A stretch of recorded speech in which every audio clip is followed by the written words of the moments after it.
Previously on No Reserves Radio. Oh my God, Angelo! Come on, have some self-respect. The Eagles can't hurt you if you don't constantly pander to them. Here's the biggest indictment of Dame that I can say. Dame has been so off this year that Rehn went on live air and said Jalen Brunson deserved an all-star start over him. You are now Angelo Didululo. Do you think it is possible that the management of the Memphis Grizzlies are just buying into the reckless youth movement and they got rid of the one person in the locker room that probably was telling Ja to knock it off? Because he's taken advantage of me multiple times when I was younger. That sounded bad. Holy shit. Yeah, I think that's true. I think you're correct in that assessment.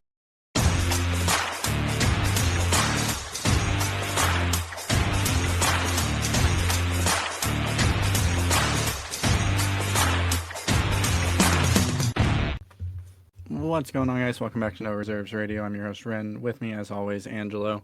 Austin is still out of town for another 2 days. He will be back in 2 days. So he has told us he will be at the next episode for sure. So I'll believe it when I see it. Yeah, you can hold him to that. No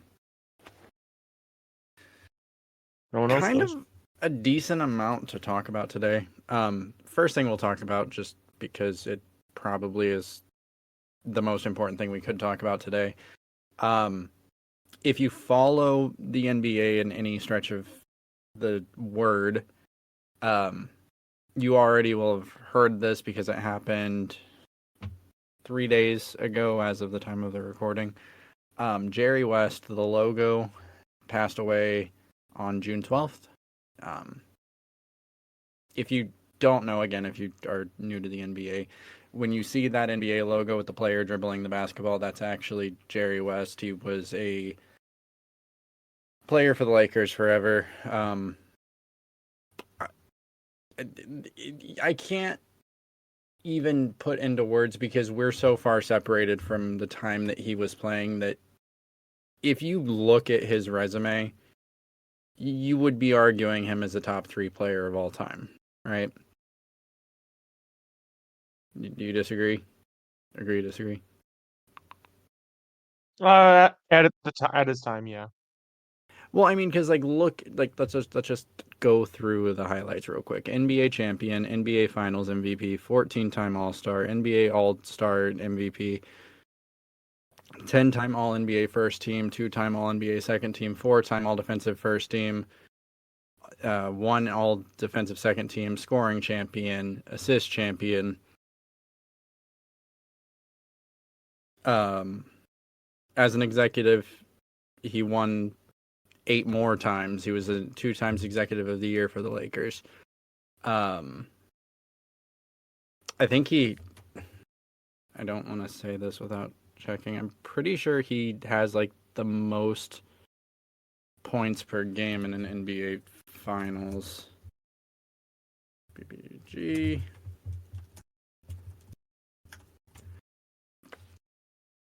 No, he's up there though.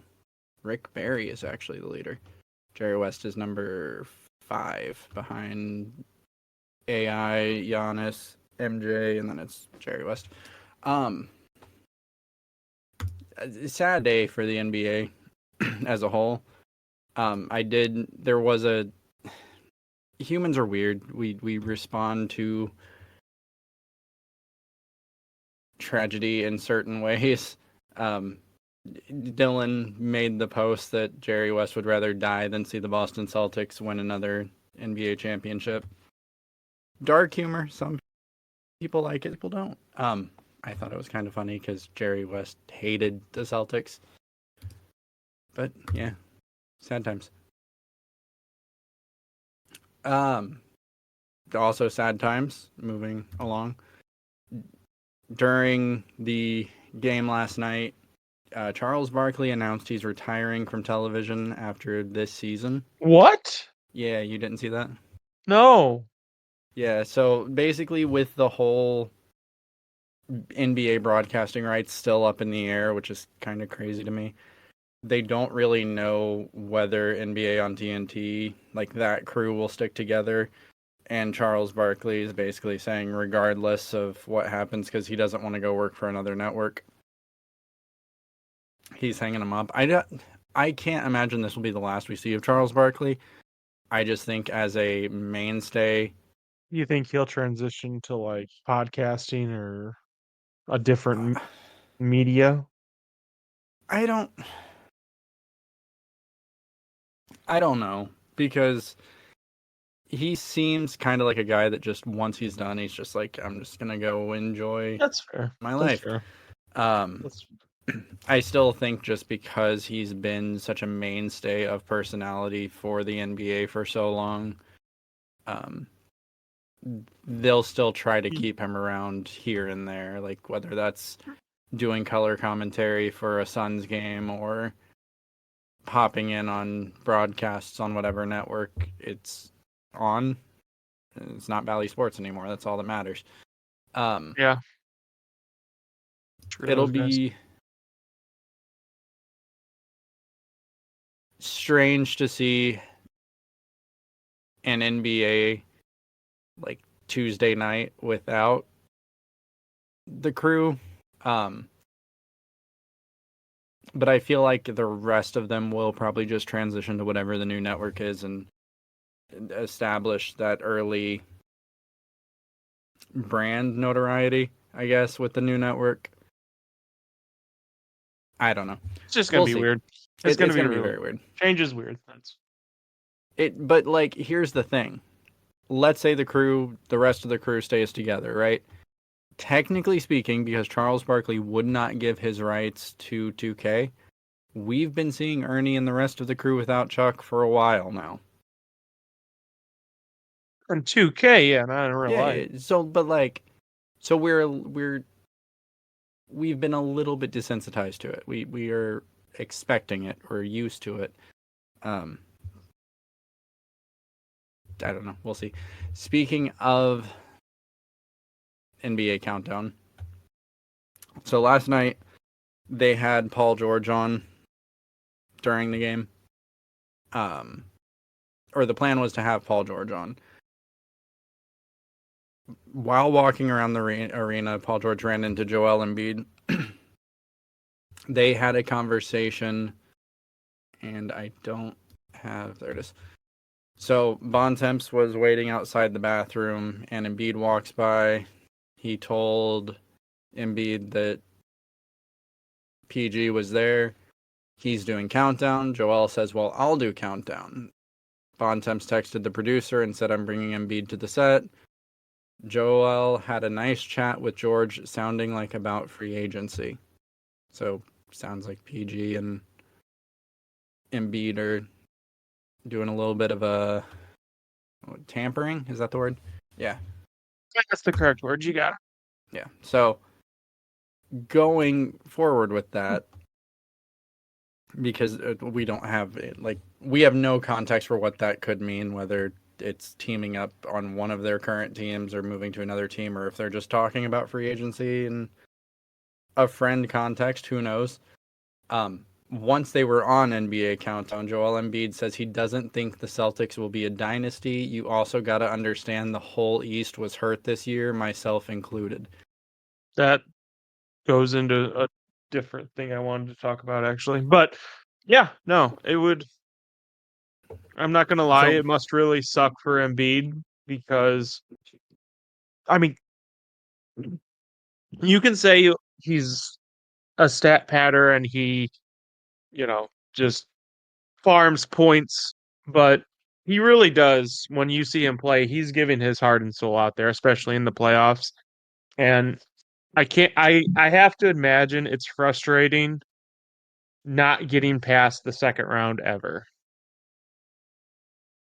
I'm actually kind of curious what Embiid's thoughts were about Giannis saying that last year when they got eliminated by the Heat, that losing to the Heat wasn't a disappointment, because I think to Embiid, and I don't know what's going on inside his head, but I think to Embiid that must be a very privileged thing to say because Giannis has been to a finals. He does have a ring. He does know what that experience is like.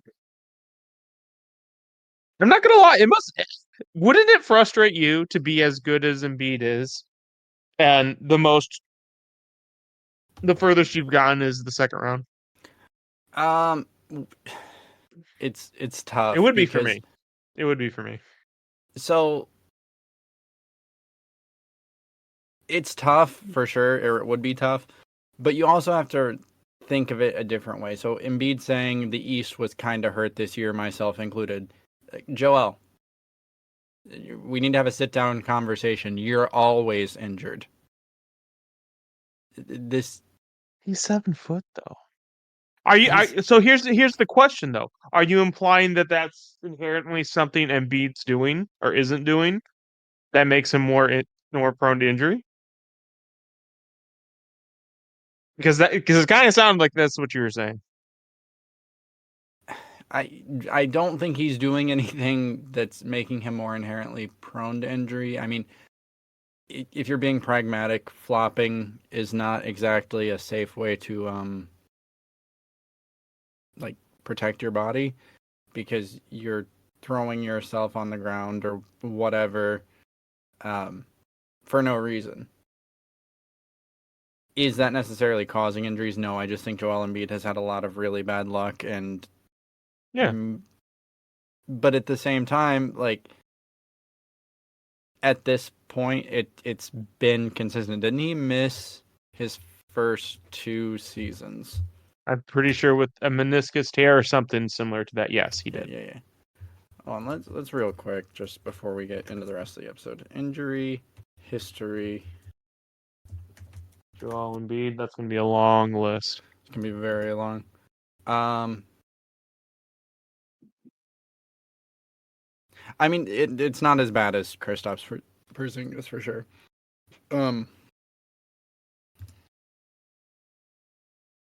Is there any way to easily?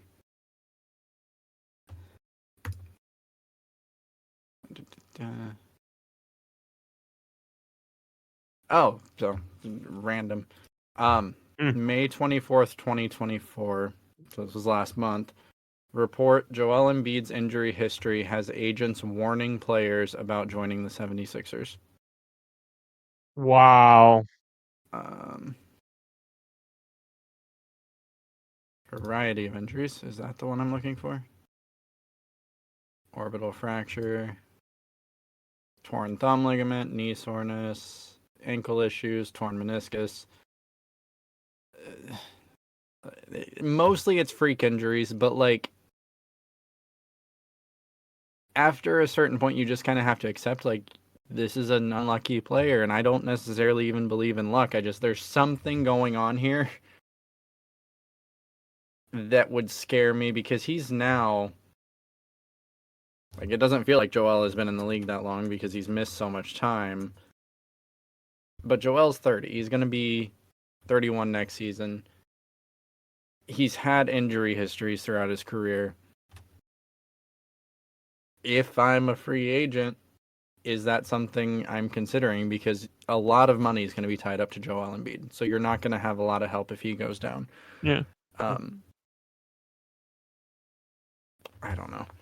It's just tough for me. At the same point, it's a pretty good core because you have Tyrese Maxey and Joel. That's a pretty good duo to build around. It shouldn't be that difficult to get stuff around him because I'm trying to think of there there are duos that are better, but I don't know how much better. Like how much better do you think Jamal and Jokic are than Maxey and Embiid, especially now that Maxey has kind of like broken out and he probably still has a little bit more room to grow. I'm not saying it's not better. I mean, how much better do you really think it is though? I don't think it's that much better because I think Exactly. Jokic is significantly better than Embiid. I don't know if I can say significantly, but I can say better. I can't say significantly better. In the realm of superstars, right? Like when you're talking like ones and twos, like a 2 is significantly higher. Maxey, I think, is better than Murray, at least this season Yeah. for sure. Or comparable, I think. But I think that the core around But Maxey and that's Jokic are significantly better. I will say significantly in that world. significantly better than The core around them. the Nuggets. Oh, sorry, no, the Murray and Jokic. The core of the Nuggets Okay. is significantly better than the Okay. core of the Okay. 76ers. Sorry, Okay. I was like, word, you were about to lose me on brain. this one. You Yeah, were about to really lose me on that one. But it does just strike me as interesting that this is Joel attempting to trash talk the Celtics, right? Yeah. Because he's saying the Celtics only won because the East was injured, right? Sure. Homie, you lost in round 1 to an injured Knicks team. Like, it's not like you made it past the first round and you played against an injured team, a significantly more injured team than yours. Go, look at the rosters that the Knicks were putting out. Now, granted, that's not a knock on the 76ers because I'm a firm believer you can only play the team in front of you. Injuries are a part of the game. Whether the East was healthy or not, the Celtics team was probably going to the finals. They are that good, and we're seeing that every night in the finals. I just think it's Joel trying to stir a pot because he hasn't made it past the second round. Must be frustrating. But go on. It's Sorry. probably very frustrating. More. So Klay Thompson has officially unfollowed the Golden State Warriors on social media. Do we read into it? I don't think he's coming back. I think the core of the Warriors is done. Is effectively done. We're just waiting for to see where the chips fall. The only reason I think Klay is out in Golden State is Klay wants prime Klay money. And he's not going to get that in Golden State. No, he's not. He's absolutely not. But he's the only one that doesn't realize that. I do think a team will overpay for him. Whether it's for veteran leadership, it's gonna be a young team that has a lot of cap space. Like I'm thinking like Orlando. Yeah. Like a team that needs a little bit of veteran leadership because he is a solid leader. And you still do have those vintage Klay games from him.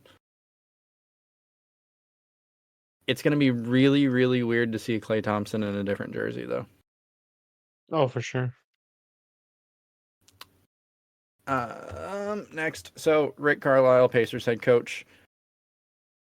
He was asked about drafting Bronny at 50 or 51, which Bronny's current projections. I cannot talk today. Current projections are in that 50 to 55 range. So the Pacers would be in a position to take him in that range. So Rick says, I'm going to go on a limb here and predict that he goes quite a bit higher than that. I don't want to get into trouble, I've been fined enough this year during the playoffs. So one of three things here. The Pacers also hold 36. One, he's saying the Lakers are going to take Bronny at 17 because LeBron is going to, La GM that. No GM. Because that would get Bronny a better contract and, LeBron's looking out for his son. I don't think there's anything wrong. Like, if you have that kind of influence, go for it. Absolutely. Bronny's not worth that. Bronny is not worth that. Two, he's saying the Pacers are going to take Bronny at 36. And then, basically to do one of two things. Either a slap in the face to LeBron because your son's playing in Indiana now. Haha. We got the last laugh. Enjoy those Miami days. Or two, to attempt to lure LeBron to Indiana and be like, now you get to play in the Pacers, who, whatever.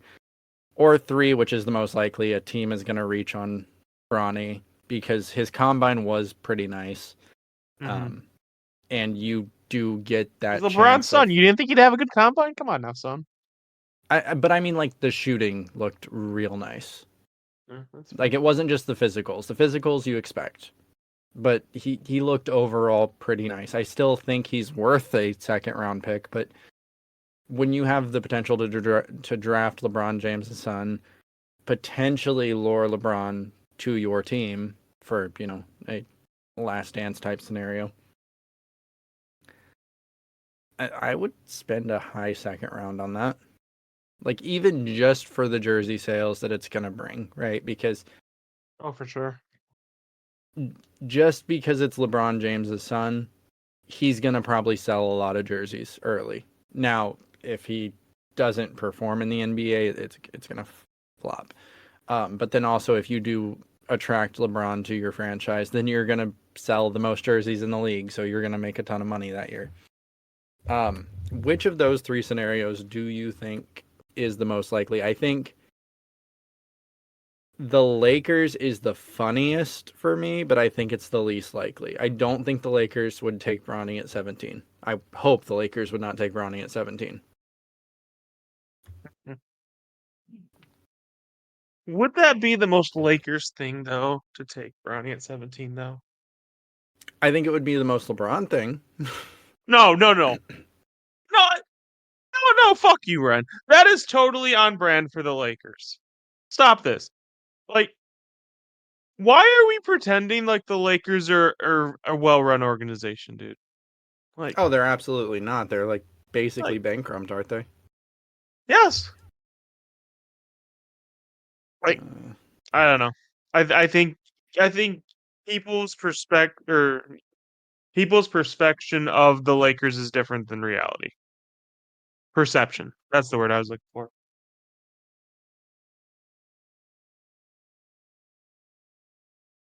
Oh, hold on, oh okay. I'm about to say. I I was waiting for you to rebut. I was like, it's no, gonna no, no. come. I was googling the Lakers salary or Lakers financial situation because I feel like it's rough. Um, like from an ownership standpoint. But Bobby Marks.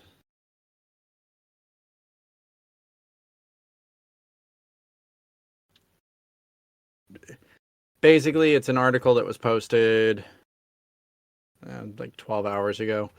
Mhm. LeBron James to make big announcement after NBA Finals, which I guess that's not really a shocking thing because one, we know we're at the end of LeBron's career, so he could be saying, "Oh, I'm only playing 2 more years."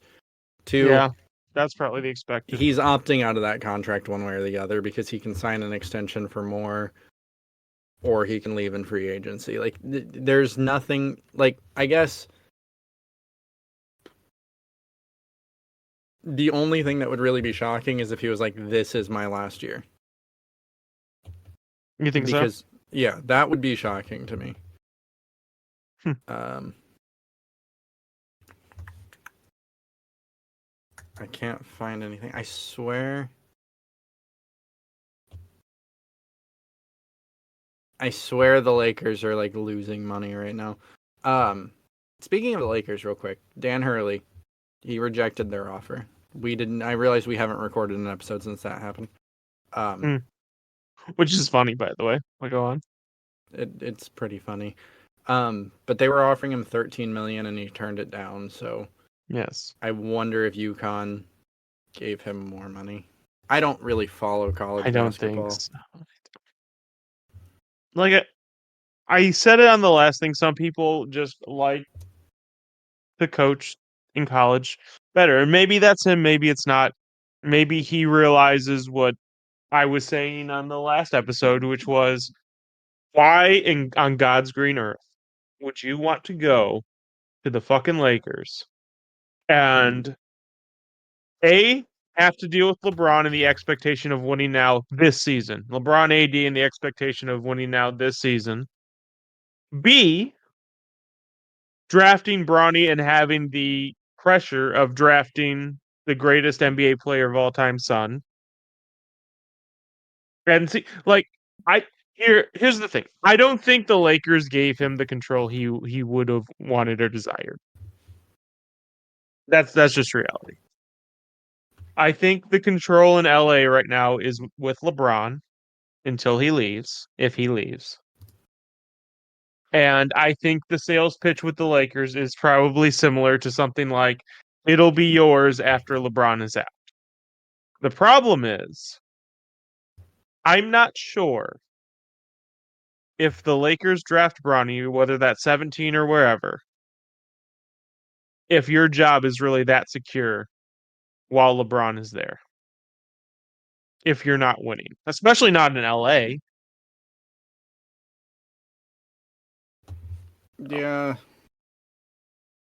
It's a I fool's don't. errand. I'm sorry. I love LeBron. Biggest, you can say it, biggest LeBron fan on the podcast easily. Probably one of the biggest LeBron stands in the world. Yes, I am up there. I'm in his Fab 3. I am in his Fab 3. Hopefully you're old enough to get that, Ernest. Anyway, no, the coaching position with the Lakers right now is fool's errand. That's just my position. It's it's fool's gold. I mean, it also Literally. helps that he basically got the contract he wanted from UConn afterwards, so maybe he Yeah. was just using it as leverage. Maybe. That's also a possibility. Did the Lakers Um, actually end up signing someone after they got denied, or are they still in like? No. They No. are now interviewing JJ Redick for the job. The problem is with the NBA Finals still, like with the season still going on, You can't tamper. there's some potential coaches that they can't interview yet. Right. So I don't think we will know who it is for a while. JJ Redick is a strong case, but I don't know if it's a good fit for the Maybe I'm Lakers. crazy, but if I was JJ Redick, the Lakers would not want be the first gig I would want either. Right, and I don't know if necessarily JJ fits Lakers culture. He doesn't. He really doesn't. I think Oh, he'd be a good coach. I don't know if yeah, he'd be a absolutely. good coach in LA. I think like New York, he'd fit in New York, no problem.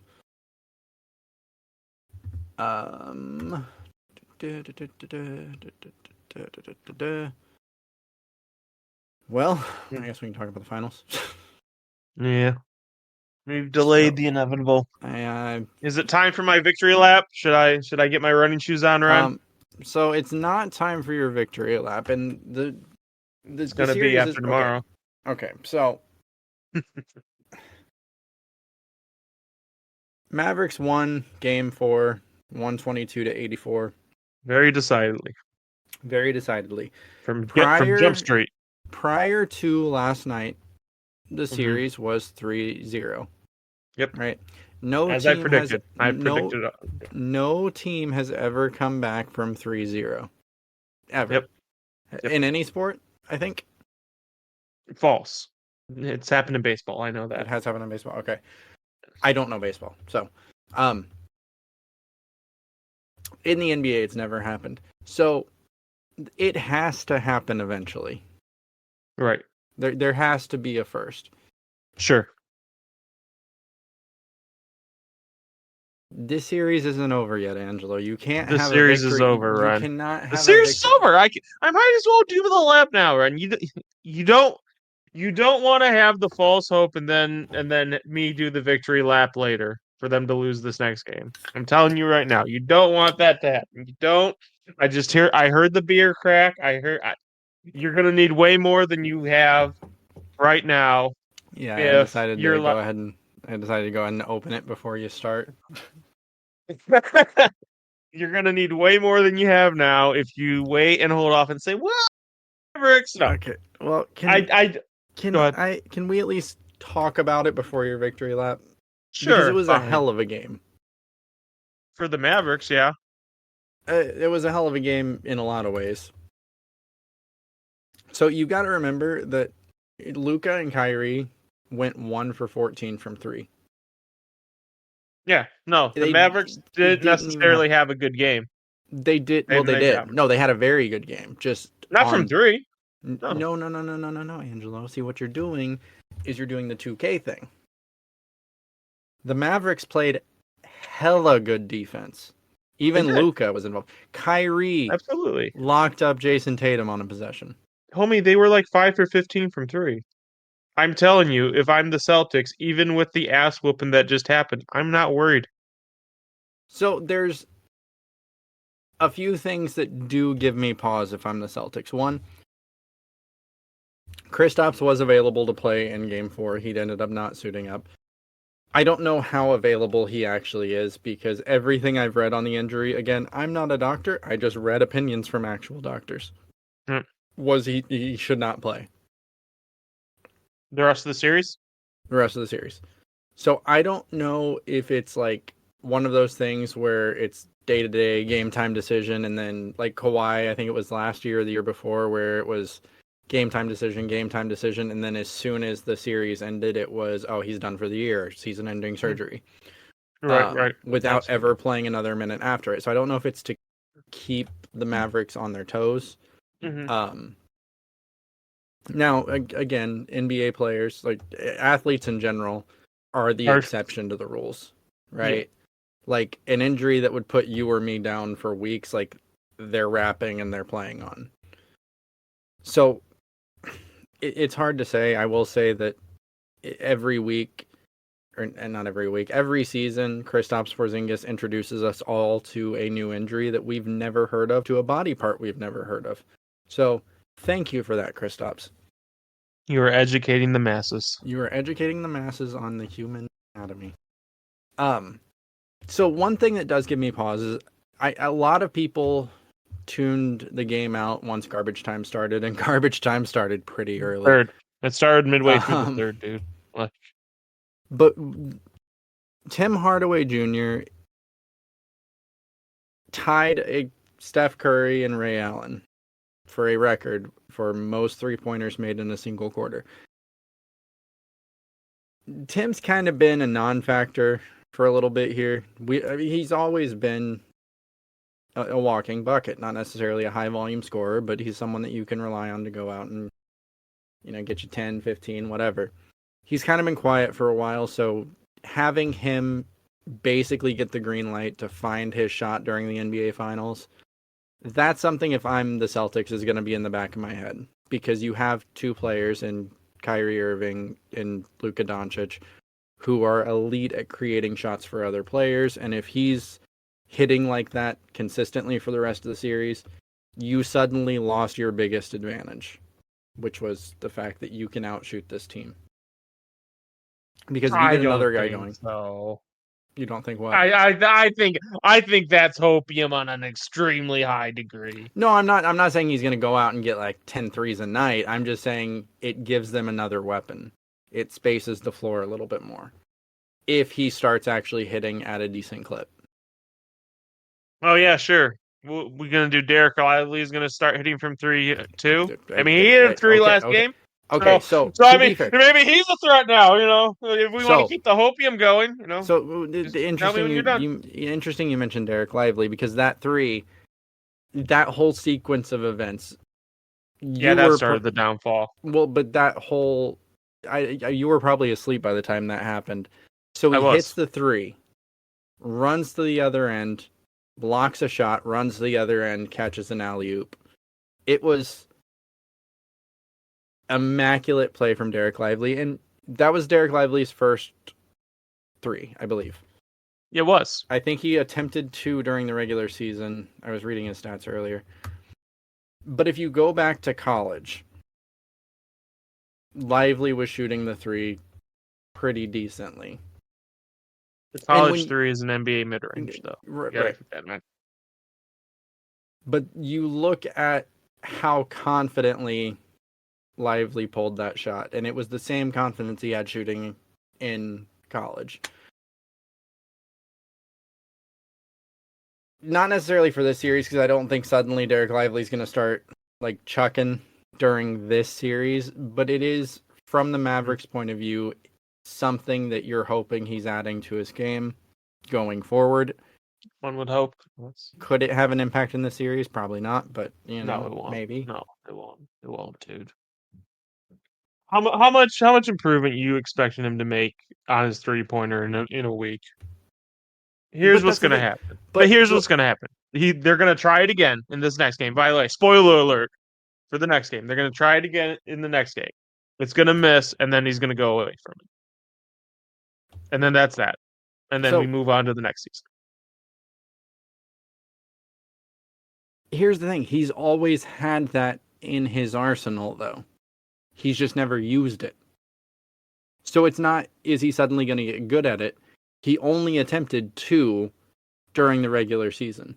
Right. And one of them was a half-court heave at the buzzer. Right. So technically, he's only attempted 2 shots from the 3-point line in his career. And as of right now, he's a 50% shooter. So to say, he's going to get good at shooting, he already can shoot. It's the confidence. Because what did he shoot in college? Hold on. I get that it's not the same, blah, blah, blah. College shooting. I don't watch college ball. Derek Lively, shooting stats.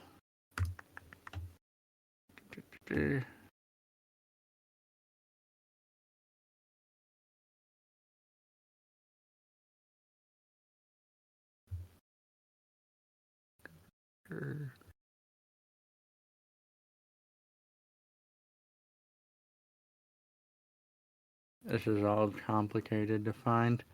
Mm-hmm. I'll keep searching while we talk. No, Indeed. like just college stat. Like I don't know. Like there's not a college basketball reference. Wait, is it just on? Does Basketball Reference have? Yes. That's actually where I'm going now.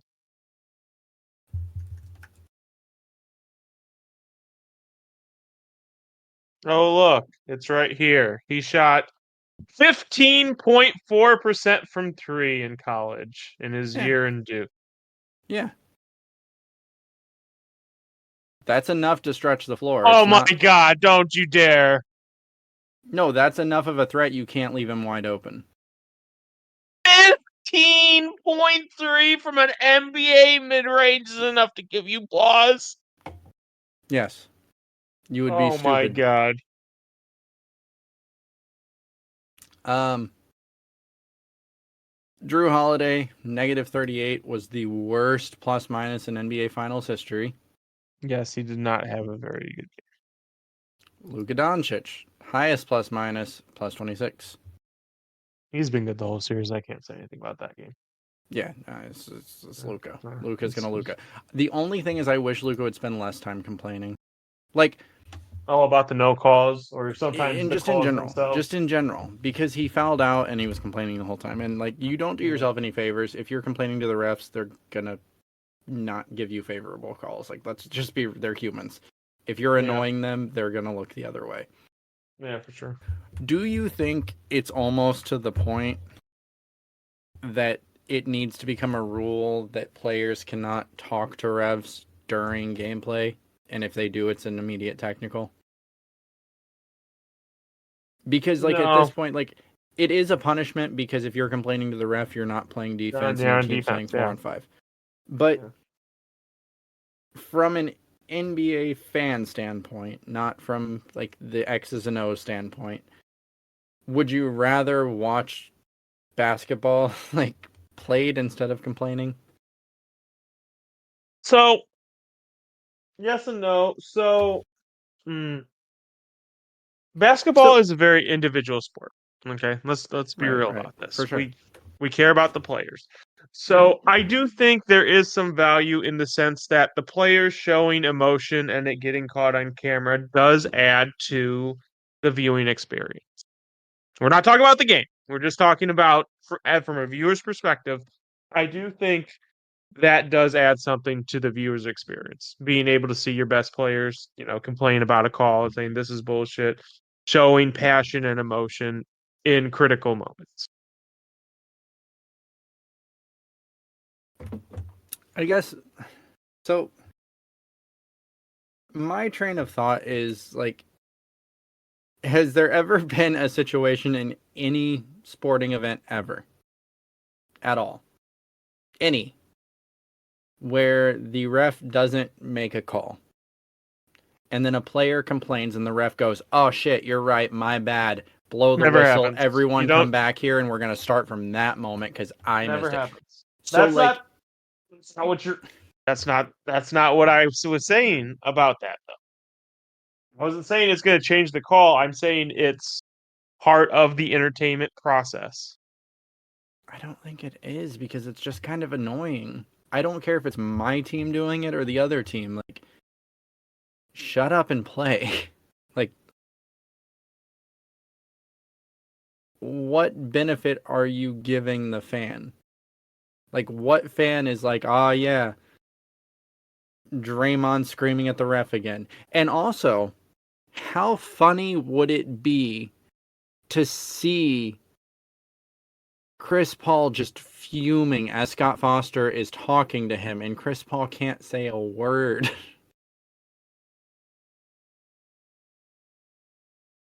No, no, absolutely not. So, like, what if it was like to a certain point, ref's discretion, player gets a warning if they do it again, then because it does impact the product. We have too much complaining, too much whining, too much like we have too much sacrificing the. I can't believe I'm saying this. The integrity of the game with the flopping, the complaining to refs. Like, at what point do we just say, okay, this isn't wrestling, this is basketball. We're not here to see the sideshow that is Scott Foster versus Chris Paul. I'm not. There also needs to be some kind of accountability on this. I'm saying that I want, or I think it would be beneficial for the league to get to a point to where it's just basketball. Like, that is the focus. Because we've gotten away from that in a lot of ways. Because definitely, I don't think that the players are solely to blame. I think there does need to be accountability on the refs, and maybe there is, and we just don't see it. Like, if you're at work and a customer complains about you, does your boss then call the customer to let you know, like, what kind of discipline they handed out? No, that would be unethical. Right. Yeah. So, like, we don't know, like, how or what standard refs are held to. And I do think people need to be mindful of that because it's not something that we're going to know. Like, we don't need to know that. They could be fined, they could be put on a suspension from certain high market games. We don't know. But I do think that there needs to be more because too often it feels like games are decided by refs, which again, as of right now, it's part of the game. I am in favor of getting to a point to where there's less influence because again, I'm watching a sport. I want to see the better team win. And that doesn't mean the better team on paper. That means the better team that night. And I don't want there to be an impact of a third party referee. Like, I don't care what you saw. Everything should be reviewable. And it doesn't need to take 10 minutes. Like, you can have another official up on a replay room watching everything immediately and be like, okay, yeah, no. That was out on Draymond. Like, Nuggets ball. It's not complicated. It wouldn't take that much more time. And the product would be better because of it. I'm not saying, like, with baseball where it would be really easy to just be like, okay, here's a strike zone, here's where the ball goes, and a computer's going to tell you if it was a ball or a strike. That's apparently crazy talk because we want the 75-year-old guy with glaucoma to make all the calls because that's somehow better.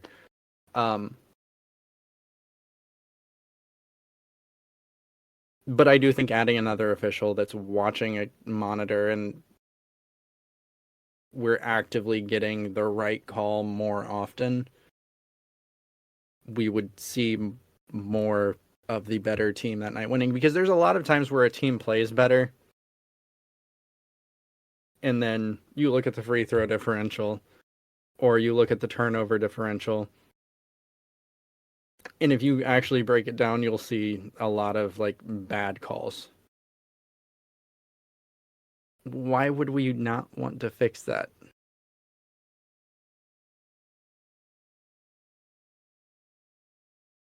Because Nothing. them's the breaks. Them's the shakes. Them's the breaks.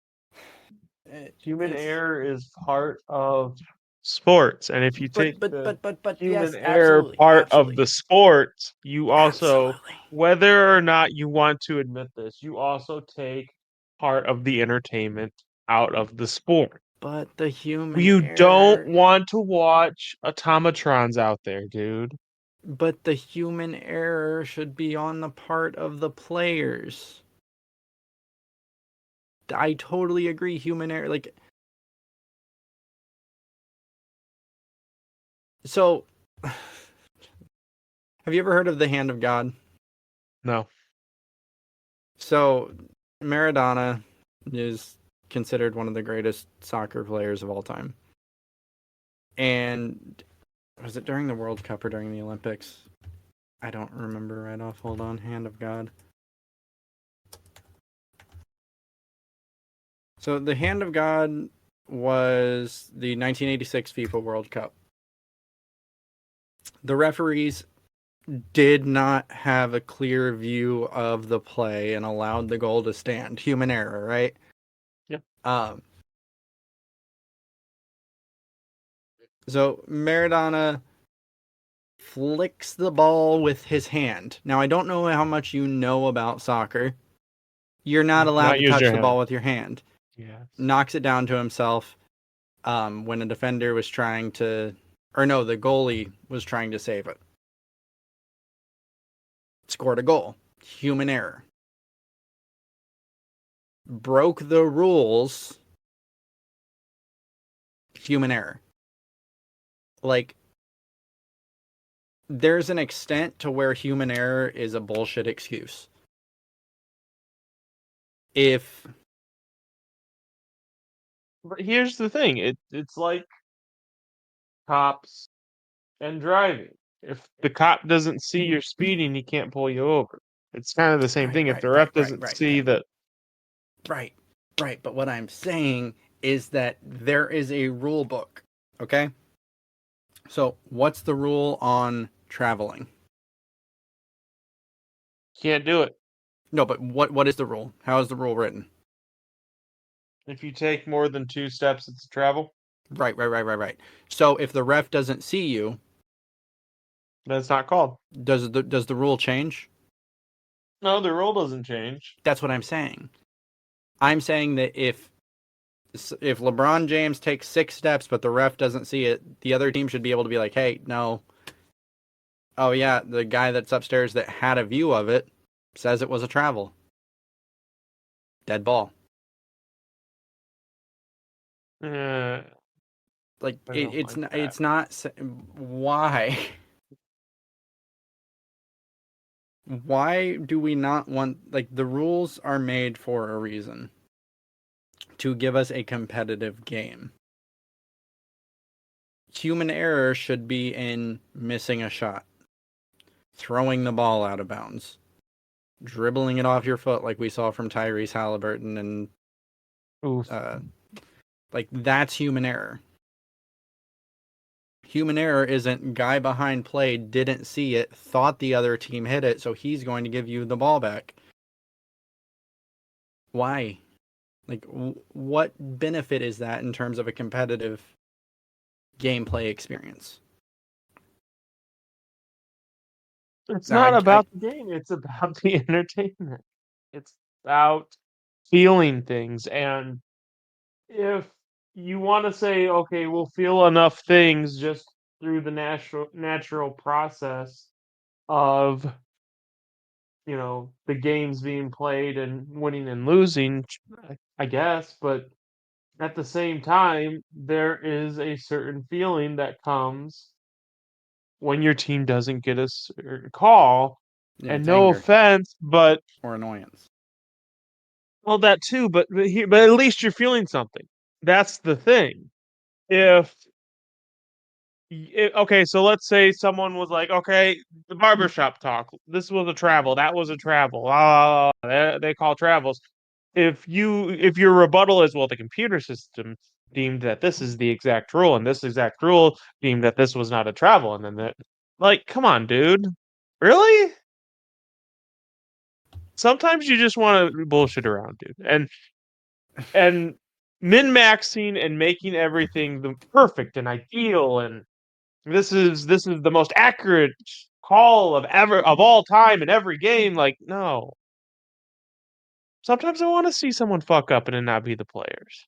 So Like, you're fine, like in baseball. Let's use baseball for an example. Like if a team were like using steroids, but the refs don't know about it, so it's okay. happened for years. Hell, I've said Barry Bonds should be in the Hall of Fame. No, but only one team, right? Like that's a fair game because them's the shakes. Forget the fact that we have the doping policies and one team is following them and one is not. The refs don't know about it, so it's okay. That's entertainment. Doping isn't a league. It isn't like Okay, on the field. one team is corking their It's bets. a national organizational thing. It's One team the is league's corking their problem. bets. Huh? One team is corking their bets. Then that's on the referees to check the bat, and then yeah, that's the Oh, but they Them's didn't the see it, shake. so it's okay. So it's okay. Yes, because they didn't That's catch so it. dumb. Them's the That's shakes. so dumb. Like, that's the thing. If it's a league thing, yes. Like, no. But if the ref doesn't catch it because the ref is there to enforce the rules, and if the guy there to enforce rules doesn't see the rule being broken, yes, them's are the shakes, my friend. Mm. You don't get so okay, so let me ask you this then. Are you someone who likes the automatic radar guns at the stoplights where they will tag your speed, and then if you are caught speeding on that gun, they will send you a ticket in the mail and you have to pay that ticket? You like that system? I don't speed. Fuck you. Fuck you, motherfucker. That's all I gotta say. I like following the rules. Oh Angelo. my god, dude. God damn it. Okay, so let's go to football. Okay. So let's say Bengals are in the Super Bowl. Okay. Yep. All right. Absolutely. Okay. Yep. And you have a field goal for a lead. Okay, so you're up by 3, correct? Yep. Okay. So you're Something playing tells me- against who would be an opponent for the Bengals in the Super Bowl? Well, they played the Rams in the last Super Bowl. Okay, so they're playing the Rams, okay? And the wide receiver for the Rams gets like 20 yards of separation. He breaks the ankles of whatever your secondaries players. I don't know. It's irrelevant to the analogy I'm trying to make here. He's got 20 yards, maybe 10. 10's more realistic. And the Rams QB, whoever the hell he is, throws the ball up. And he overthrows the receiver. Right? And it's at absolutely. the buzzer. And the game's over. But wait, a ref that didn't see the play threw a flag, pass interference, touchdown automatically. That's not how that works. No, if it was in the end zone. Like that's where he saw the Pass contact. interference isn't a touchdown. If it's inside the So you have like to play. You have to do the play over. If it Really? if a pass interference is called, you can't get a touchdown off it. You can get to the 1 yard line or half a distance to the goal, whatever it is, but you cannot get a touchdown off pass interference. What would happen in that situation? Flag pass interference. If it's like at the 1, you call it at the 1, and then the clock's at 0. They get one more play, and then you go from there. Okay, so you have a 2-point lead. You got a safety at some point. Yep. So they blow it down, and now it's at the 1 yard line for a field goal, and now you lose it. Yep. Should that play Then be the shakes. reviewable? Should that play be reviewable? I don't know. So you don't think that a 10-yard separation The ref threw a flag. There's no player even in the area. You think the entertainment value, the feelings we feel of annoyance at a bad call, is worth that? Or do you So think, or common sense like here's the the NFL thing. does, and you throw a challenge flag? Here's the thing. If you think that penalties should be challengeable, do you also think no calls should be challengeable? It depends. And if you don't, how is that fair? So it depends. It depends. So from a certain point of view, yes, because in the NHL, for example, they kind of are. They're not challengeable, but they are reviewable. And it isn't unheard of for a clock, like a game clock, to get to like 12 minutes and then reset to 15 minutes because we're going back to when the penalty occurred. I don't think that no calls should be reviewable during a live play, right? So like if Derek Lively were to block Jason Tatum and it's a foul and it doesn't get called a foul, but Jaylen Brown gets the ball back and the play keeps going, they're like, you can't stop the clock for a no call. I'm more talking like if he blocked it out of bounds, yeah, let's look at it real quick. Not necessarily take 20 seconds to look at it, but the guy upstairs can just, boop, one button, push, done. Because that's kind of the thing. So, in a perfect world, should a bullshit call be challengeable? Absolutely. But at the same time, if you have a bullshit call and the thing that's bullshit about it is there was no call, how do you balance that out?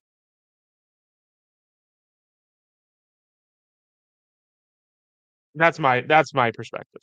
That's why I'm hesitant to say should should it be challengeable when it's not able to be challengeable when it isn't a flag when it I should be. think that That's where my head goes. And that's why I'm more or less acceptable saying them's the shakes. A human made that decision. He I fucked think up. them's the shakes is fair on a lot of calls.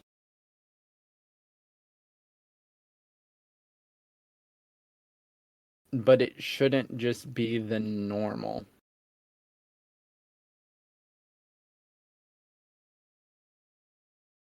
I don't know.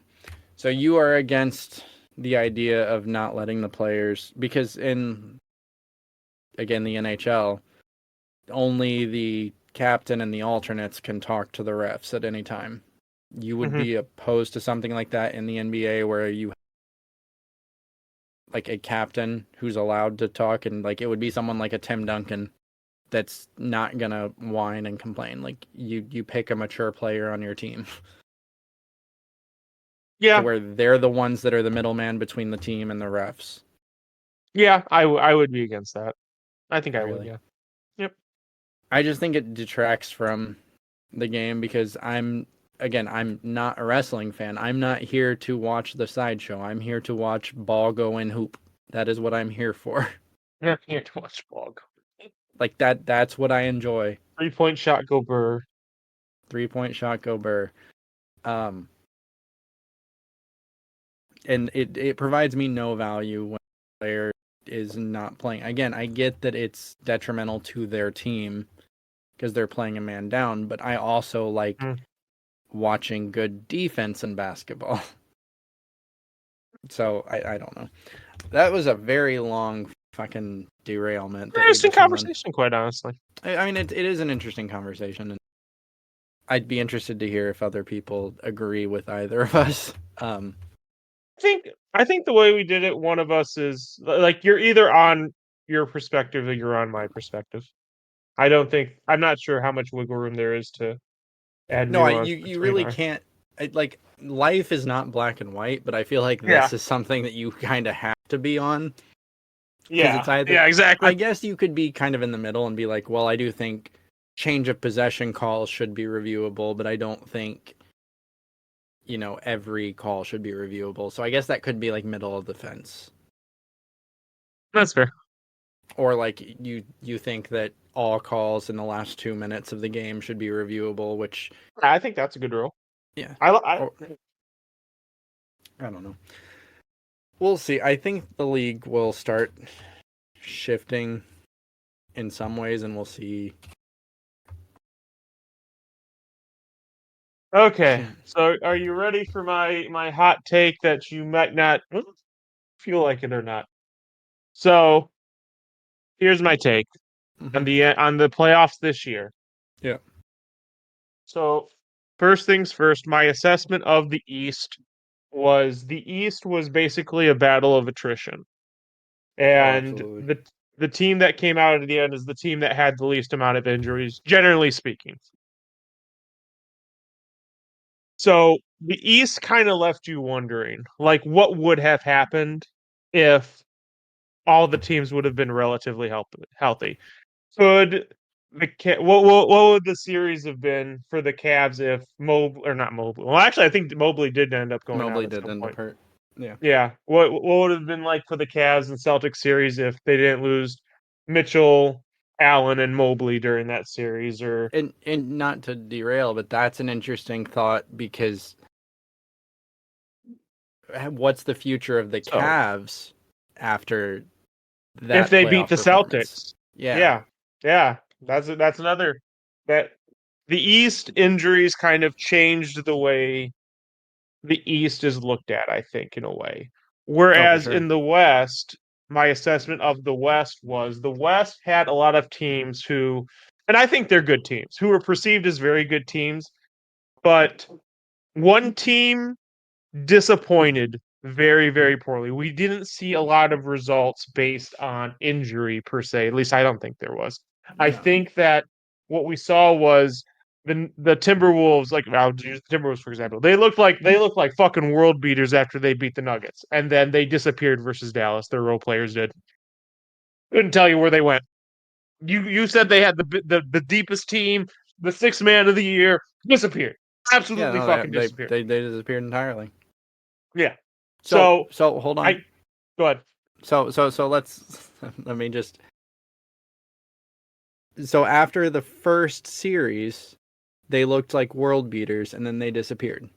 Correct? Second series, I think. I think they Yeah, got Denver in the second Yeah, series. yeah. So they looked like world beaters, looked like the best team in the NBA, and then they Yep, disappeared, absolutely. right? Absolutely. Right. So this is an interesting thing, okay? And I don't want to go off on another like whole tangent, so don't. We lose are your definitely thought going where you off on another hole. No, I'm trying not to do it here. We're going there, bitch. So God. we do this thing as sports fans, okay? Where we say this happened this series, this happened the next series, and we don't think that's possible within the context of a current series, right? So Sure, we absolutely. acknowledge the Timberwolves, best team in the NBA, and then they disappeared, right? We called them, yes. Absolutely. But it was because it was a separate series. It wasn't just they started playing more poorly. Right. And what we do is we don't, for example, we're not saying that's even a thought for the Boston Celtics in this series. Because it's this series, right? Because they're in this series. And we don't consider that they could suddenly look like the worst team in the NBA from here on out. But the Timberwolves disappeared the whole series. I'm saying it's an interesting thing we do as sports fans, where we just say this series is in a vacuum. The next series is in its own vacuum. I guess that's fair. Yeah, you're right. That is fair. It's just an interesting thing that we do as sports fans, and I'm guilty of it too. I'm not saying I'm not. I'm just saying it is weird to me that we don't just say, okay, because it wasn't like the Mavericks did anything different. It was just suddenly they disappeared. The Timberwolves just forgot how to play basketball. So it's just an interesting observation I've made, and again, I'm guilty of it too. I just wanted to point it out that my take is going to make this much worse. My take is going to make this much worse. So, first part of the hot take This is going to be the second part is going to be a hot take. Okay. First part of the hot take. I think the East was actually more competitive than the West. The East was just more injury prone.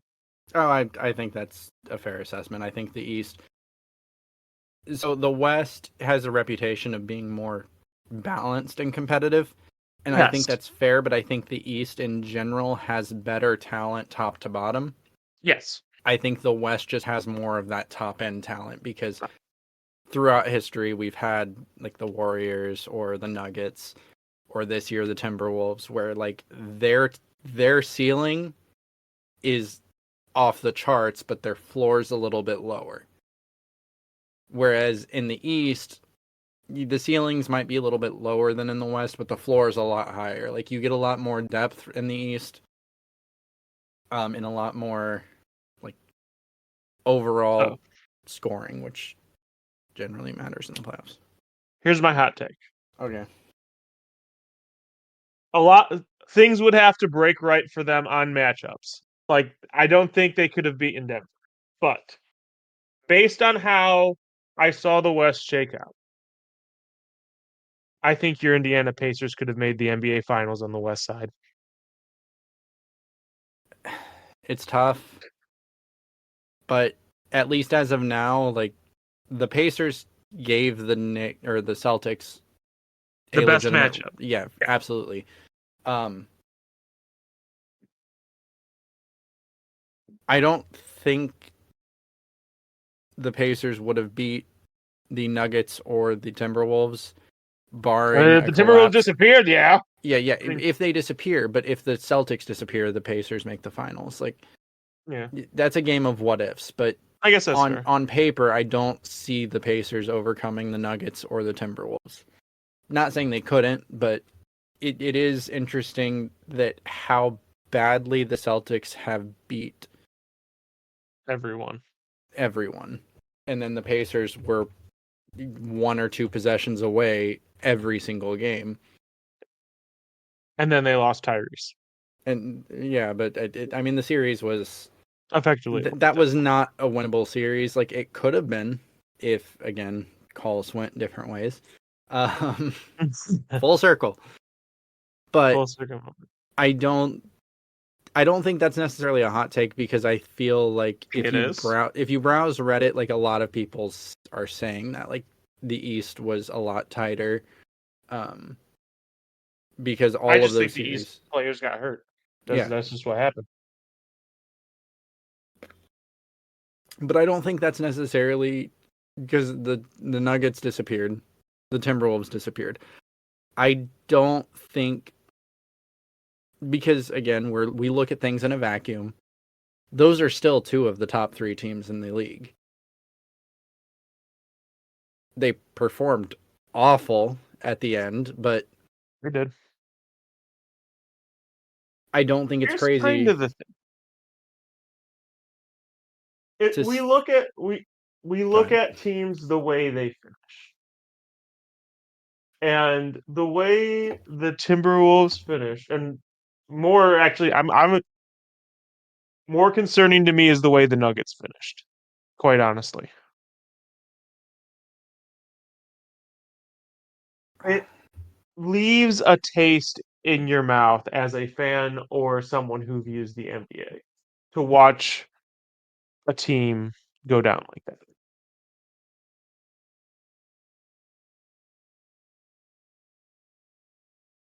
That's fair. I don't know if I could say. I guess you can only look at it as this season, so the East was better, but again, on paper, they shouldn't have been. On paper, the Mavericks shouldn't be in this series. Correct. But them's the shakes. Them's the shakes. I think that's the title of this episode. That's a good title, actually. Thank you. I'm very good at things. As long as you tell yourself that. And I believe it with all my soul.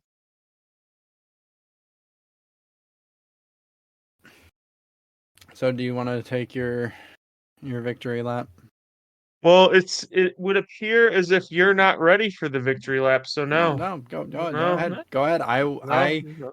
I want you to take your victory lap just because one of the only things keeping me going is the fact that next week we could be back here and I could just silently be sitting here as you have to lead the episode and say the Mavericks won. As Austin and I just chill. Let's see. All right. So perfect then. So you're ready then. You're ready. There's no going back. I'm not gonna. Honestly, I'm not gonna stop midway through just because you're like, okay, that's a little bit too. No. okay. Honestly, You're ready. I want to get this out of the way before Austin comes back, so let's just do it. Okay, so let's just do it. That's what he said. Let's just do it. Okay, so first things first. For predicting basically how the entire series would turn out, I was right. Just would you please? You predicted game 1, game 2, game 3, and game 4 correctly. Please go ahead. I'd like to hear it. So far, yes, you have.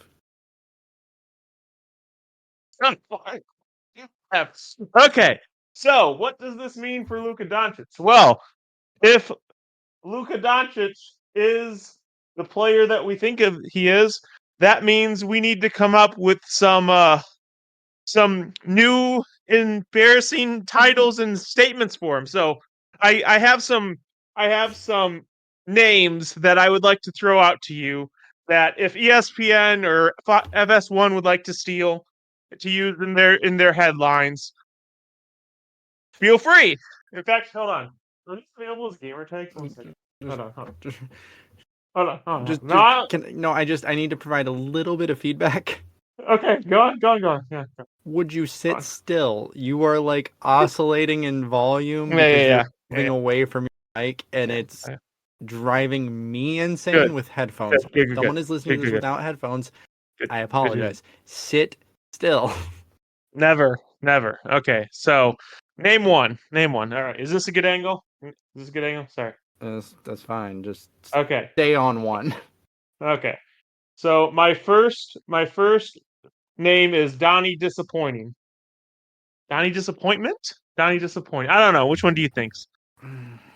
Disappointing Donnie. Disappointing Donnie. Okay. Disappointing Donnie. That is Has the name. anybody ever called Luca Donnie at any point in time? Nope, but it sounds very, very condescending and I love it. Disappointing Donnie. Let's see. Is that a name? Okay. Okay. Oh, so yeah, go on. Sorry. So, Go on. regardless of the outcome of this series, are you really going to say Luca had a disappointing series? No, I'm saying that he is the leader of his team and he's going to get the blame.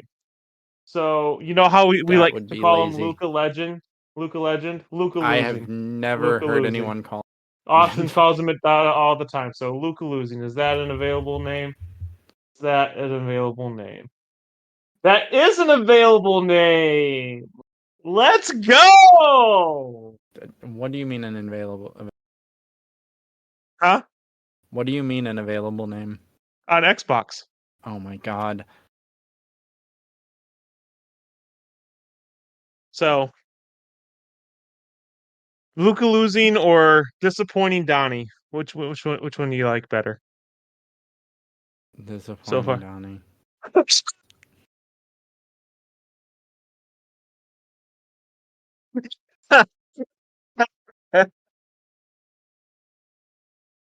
Oh, Are those the only two names you have? I think so. Right now, like, you got any good ones? It's kind of hard because Luca and Doncic, that's kind of hard to make things go with. You know what I mean? There's only so many words. You know I'm what just you got? impressed you can say Doncic. Wow, that's so mean. I really should have bet on these finals. I really should have bet on these. You probably shouldn't have because I'm sure probably the should've. favorites were the Celtics. No, that's fair. That's fair. Waste of time. Yeah, I Like, guess the that's fair. sports betting in general is kind of a waste of time. Yeah, you're not wrong about that. It creates this weird sort of like viewing bubble, because like imagine the one, you never bet on your teams, like that would be stupid as hell to begin with. Yeah. But like Yeah. you're rooting for like under on Steph with 35. Oh, I'm taking the under, and then you're rooting against him when he's dropping 81. Like the hell, like what? We've lost the plot entirely on sports, and that's kind of my whole point, because sports betting has taken over. Your weird like wrestling entertainment focus over basketball. Like, why are we not just watching ball go in hoop? Why is that not the focus?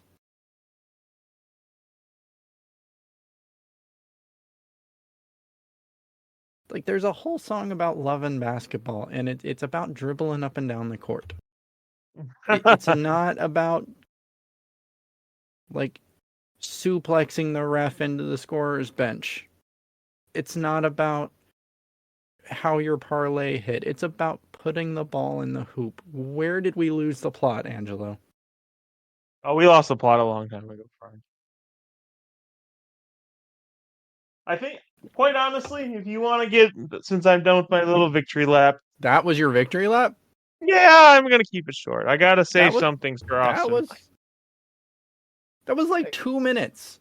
That was more than 2 minutes. No, it was like 2 minutes of, so like I'm talking like in NFL terms. You got 2 minutes of like playtime for like 10 minutes of work.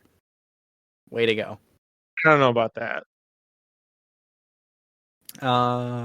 Would you? In fact, I'm kind of disappointed that you didn't refer to me as Nostradamus in the intro. Quite honestly, that will never happen.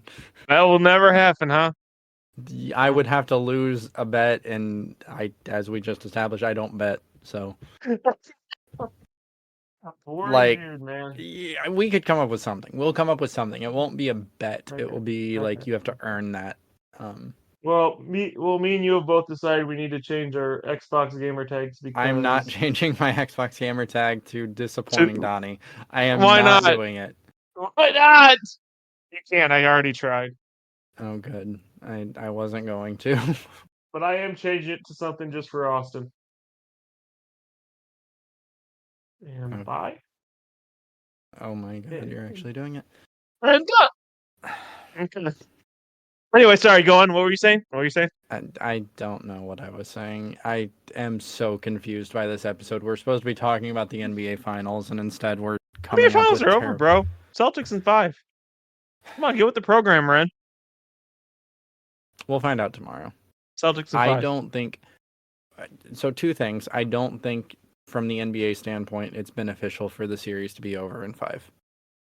No, it's Like- not. You're right. like- The NBA actively has a reason to put the fix in for the Mavericks. in Right. game- We've game actively established that we're okay with the refs deciding the outcomes of games, right? We just had a whole like 30-minute conversation about that. 5. Yeah. Adam Silver is probably doing a little Irish jig every morning because is he Irish? He's probably don't know. Irish. I don't know. He's probably doing a little jig every morning because he has a big market team in the NBA Finals. And Yeah, he's got the Celtics, poster and he wants to child. see them win. Yeah, and he's got Luka. Yeah. So, like, okay, let's look at that from a entertainment standpoint, right? What would be more entertaining? The Celtics win again, woo, or the modern Celtics choking Hazard and Tatum, blow a 3-0 lead for the first time in NBA history, and lose to poster boy Luka Doncic.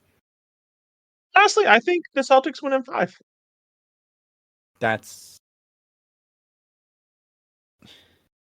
I'm asking you which one like draws a bigger headline. The Celtics win in 5. Then Because then you can put Luka loser or disappointing Donnie as your that's titles. a bigger headline than perennial choker Jason Tatum blows 3-0 lead time in NBA history. You think Yes. Dynasty franchise wins again? Then we have off season making fun of Luka, even though he has no reason to be blamed. Yes, absolutely. Yes, I think that is more entertaining, quite honestly. I'm so confused. So Because- time out. What was better for ESPN FS1? When LeBron James won a championship or when LeBron James lost a championship game? Championship series. Probably when LeBron lost. Exactly. Very much so. Very, very much Right, so. right, right, right, right, So, right, right, right, what do right. you But think? No, no, no, no, no, no, no, no, no, no, no, no, no, no, no. We're not doing this. We're not doing this right now. So, it's a different era now. Now it's podcasts, and now it's shows like the Pat McAfee show, who now get to be shown on broadcast television. So there are more of those people now. It's not just First Take, or I don't even know what the other ones from the 2010s was. pardon the interruption. Yeah, it's not just First Take. Pardon the interruption. Now, Dan now and the there's Tard. now there's 500 million jackasses in their computer desk talking That's- about, hi, that's- how's it going? Talking that's- about the NBA Finals. So let me tell you this much: what gets more clicks?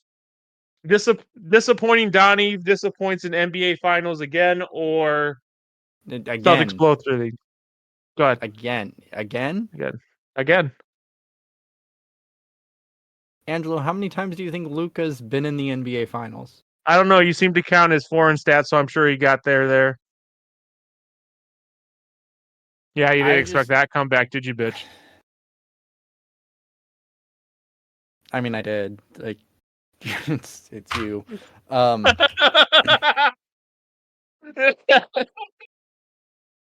I just don't see how you think that's more entertaining than, because like there's I'd the rather Ruffles. put fucking disappointing Donnie in a title than No. Celtics choke again. I totally get that, because then you would be wrong. I'm saying that from a entertainment standpoint, because remember last year they had the Ruffles with Jason Tatum on him, and people were taking pictures and putting choking hazard underneath it. Absolutely. Jason Tatum But blows 3-0 lead. But here's the thing. We've done that already, Ren. We've never Yes, done. we No. have. You We've did the never- choking hazard thing. You did your jokes. You done made your memes. But Luka Angelo, Doncic is a new person we can make fun of and meme to death. Angelo, because Yes. Angelo, do you not remember the LeBron James picture with the sunglasses and the earbuds? No team has come back from 3-1. No team has come back from 3-0. This would be on Jason Tatum's legacy forever. Nobody at the end of Luka's career, nobody's gonna give a shit if he lost in this NBA Finals. Depends how his career goes. No, it will be a footnote. Yes. As long as he at least makes another couple, this specific Finals will not matter. It will be the most recent one. Depends how his career goes. But it would be crazy to assume he won't at least make one or two more. Why? Win them is just because he's that good. And LeBron James carried a team with a guy named Booby on it to the NBA Finals. yes, he did. Luka's good too, and he's Not always as going to have good. help. I don't know. I don't think that's a debate.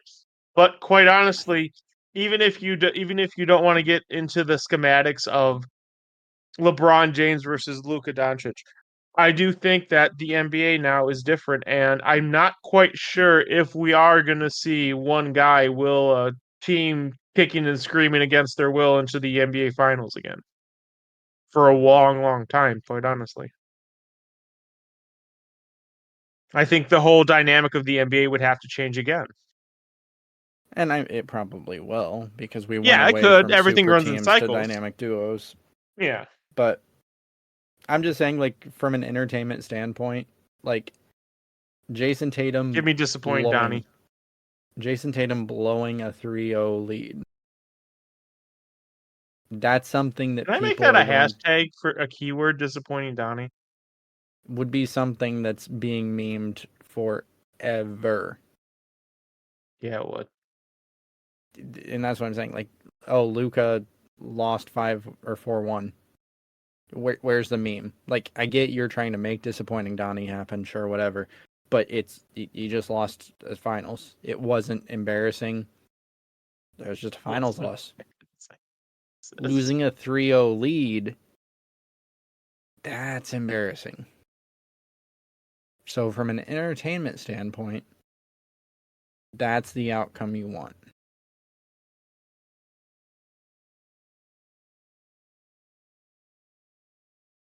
Do you still disagree? I completely disagree with you. Okay. I'd move to strike. I mean, that's what you want to do, but we'll ask everyone else and get like opinions. I really cannot stress that you are wrong enough here, because it's just in that situation, it's literally just Luka lost a finals. Jason Tatum in that situation choked a finals. Luka's not choking, right? Because you can't choke if you're down the whole time.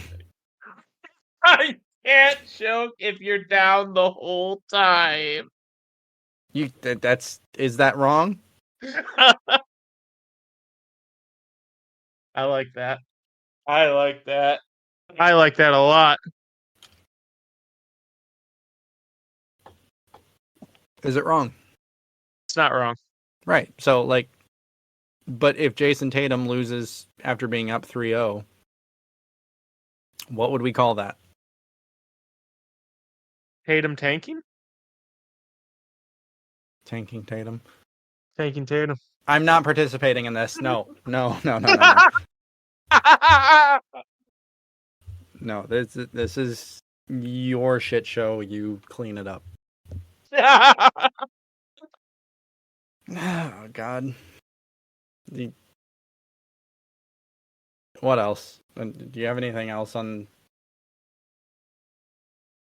Tatum? No. Brown? Okay. I do think Jaylen Brown's going to get the finals MVP after tonight. I do too. I was going to say. I think if the Celtics win, it has to go to Brown. I desperately wanted Al Horford and get it, but I think it would be a travesty if it went to anyone other than Brown. I think he's earned it. Unless they blow the lead.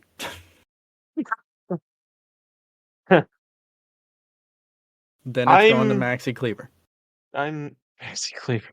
I'm rolling with the assumption that it's not going to happen. Not this year.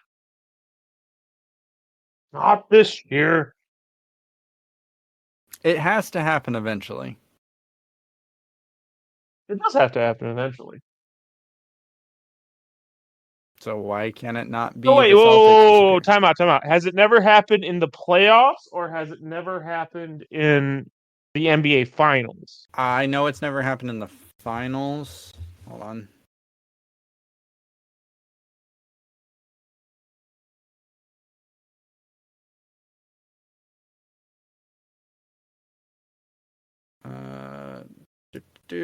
Okay, so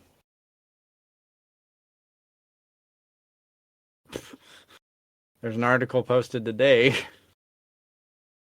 An NBA team has never come back from a 3-0 deficit to win a series in the playoffs. Okay. Teams that have opened a 3-0 series lead in the NBA postseason have gone 156-0. Yes. So do you know it didn't happen in the World Series? I don't know if it happened in the. Did it happen to Cleveland? Was that 3-1 or 3-0? But anyway. So when it happened for the first time in baseball, do you know what the two teams were? Why the hell would I know that? Because they're two of the most prestigious historic teams in baseball. You could probably get them. Boston Red Sox. That's one of them. And who do you think of when you think of Yankees. baseball? And that's the team. Those are the teams that it happened to. The Yankees had a 3-0 lead. Boston came back and won it 4-3. So imagine. So when something that like that happens, imagine it as a team that has a legacy with the NBA. Now, granted, the Celtics are that team. They are the legacy team of the NBA. Well, one But of do them. you really want it to be the Dallas Mavericks who does the impossible, or would you want it to be like the Lakers? I Maybe don't. even the 76ers? The Knicks. The Knicks. Oh god, you're making it worse. Yeah. No, I'd rather it be the Mavericks. Nope, than any of those teams. The Lakers don't need more success. I prefer the Knicks being in mediocrity because Oh my those are fun. god. Who else did you say? 76ers, Knicks, Lakers. 76ers. 76ers won't do it because when counting how many games are left, Joel will get hurt. Who else? Who else could it be? I'm just doing historic teams. I'm not. Historic teams. Spurs would be good. I'd like to see the Spurs do it. Either way. I don't know. Bulls, no. And there's been 4 teams in the NHL to come back from 3-0. 1942 Maple Leafs, the 1975 New York Islanders, 2010 Philadelphia It Flyers. happens in hockey more than it happens in baseball or in the NBA, obviously. I think hockey, it's easier to do. It's easier to win 4 straight games after losing 3 straight games. You've got to think about how, compared to those sports, how fickle scoring is in hockey.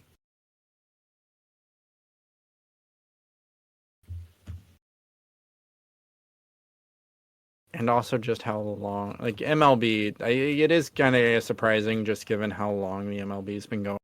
It's only happened once, but I think it's happened since then, but that was the first time. I'd have to go with. No, but anyway, the article I'm on actually has. Oh, the Red Sox Yankees come back. Well, okay. It says Red Sox. It doesn't say Yankees. It only has the teams that won. Oh, okay. And yeah, there's only been one. And the article posted today at 8:43 a.m. So perfect. So, when is your light bulb moment with the Mavericks? So if they win this game today, I still wouldn't say the Mavericks won. I think for me to pause, to seriously pause, the Mavericks would have to push it to Game 7. Where is yours? Are you confident if the Mavericks do it today that they're going to do it? Where is your they got this? So the game tomorrow, not today. Today, as of the time the episode releases, so I guess that's what you're saying. The Mavericks have to win in the Garden, and Yes. if they do that, and they do it rather decidedly, if we see that same Mavericks team come out defensively, even if they don't make any changes offensively, because they did not have a great offensive game. They scored 122 points, but it was a lot in garbage time. Yes. And their 3-point shooting while the stars are on the field wasn't there. So, for me, if they win tomorrow in Boston, I still would say that the odds, if I was setting betting odds, I would say the Celtics are still the favorites. But I'm a lot more confident about them taking or making the comeback and forcing games. Now, if they win the game in Boston? If they win the game in Boston, do you think Game 6 is kind of a conclusion? Like the Mavericks are going to win in Dallas? I could see that because you have all the momentum. You're coming back into Dallas. Mm. The question then is Game 7, and I feel like that's kind of a toss-up because at that point... I don't think it is. I think if this gets to Game 7, the Celtics are losing. That's just that's my thought. I think that they're going to have their back. If it gets to Game 7, the Celtics are going to have their backs in a corner, and I think they're going to be doing everything they can. I think we're going to see like legacy games from a few players. Because again, like if Tatum blows this, that's his career. Like he will never live it down.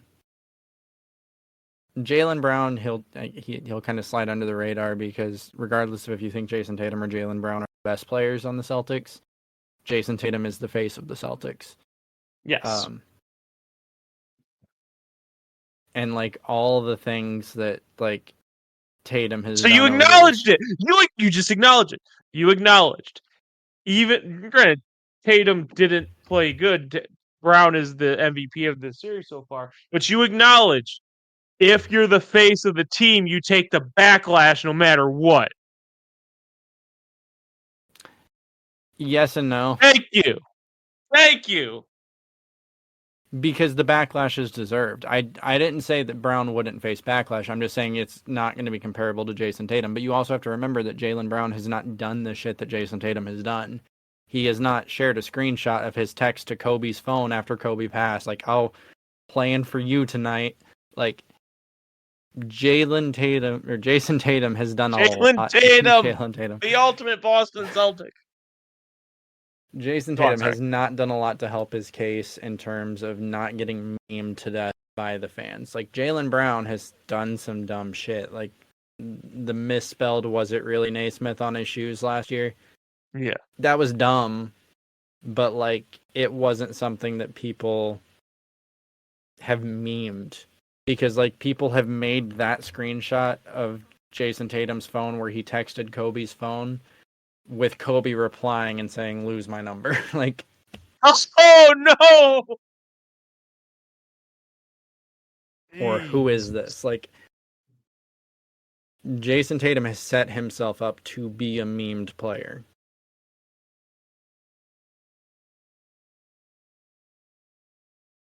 So if they blow this series, it's going to fall on him, and it's not just because he's the face of the team, it's because he's let himself. Like, if the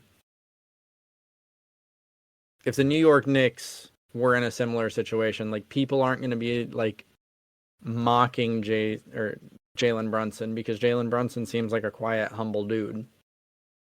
Like, his podcast is very informative. Like, it's great. Podcast. Huh? I said it's a good podcast. Yeah. But with Josh Hart. Yeah. But regardless, here's the thing. If Luka has the career that we believe he can have, he's going to be in multiple finals. Yeah. The context of him scoring 30 points and him playing good in this finals is not going to matter. What's going to matter is that he lost this finals. Whether or not you think that's fair, I agree. I don't think that's a fair assessment that we just look at the end result of the series, but them's the shakes. Them's the shakes. Them's the shakes. I just don't know how much I'm willing to say that, like, at the end of his career, it just depends how his career go. Like, even then, like, let's say so he doesn't make another finals again. He never makes another finals. Okay, but he wins MVPs and he's an all-star for the rest of his career, and he makes all NBA first team. Are we really going to, like, villainize? Oh, you lost 4-1 or 4-2 in the NBA final. No, like, we're gonna say, okay, he's still a Hall of Famer. That's a blemish. He's not in the top 10. He's not in the top 10. Right, and I'm not saying that. I'm saying from an entertainment standpoint, because we're still talking about what's more entertaining. What's the entertaining thing? Go on. Luka Doncic losing a playoff series isn't entertaining. Entertaining. Yes, it is, actually. It's not. Not compared to a team blowing a 3-0 lead. There are want to see this so bad. The only thing that would be comparable would be like LeBron James and Steph Curry team up and they got swept. That would be comparable. But just star player lost in the finals. That happens every year, Angelo. That's not entertainment. Compared to It is if he's Boston the face Celtics. of the league, and you did say he is. But Poster it's boy of still the league. not. It's still not comparable to something that has never been done in the history of the NBA, happened to one of the most storied franchises in the NBA, and to one of the most memeable players in the NBA. Hmm. Like, it's not even comparable. It's just a star player, regardless of if he's the face of the league or not, lost in the finals.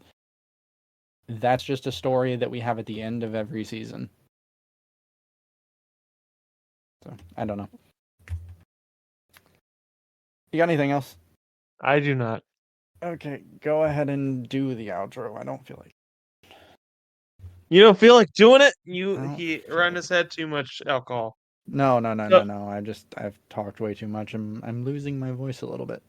Okay. This has been a very talkative episode compared to normal. It has. It has. It has been a very good episode. Very, very good. We got tanking Tatum. We got disappointing Donnie. We got everything. So if you guys like tanking Tatum or disappointing Donnie, then why don't you guys subscribe? Do things. Engage. Give us feedback. Tell me how much you hate me. It seems like people like to do that to Run. Just tell Run. Do me a favor. Just tell Run that you hate me, okay? It's okay if you tell Run that you hate me because I just ignore Run. So it works out. He really So does. so so just give the feedback. If you want to support what we do here, we do have different avenues to support us, like Patreon and such. But honestly, listen, comment your thoughts, and engage. And share us with That's your all. friends. And share us with your That friends. honestly, that was the most run-on outro I think I've ever heard. Is that how you do it Yeah. every football podcast?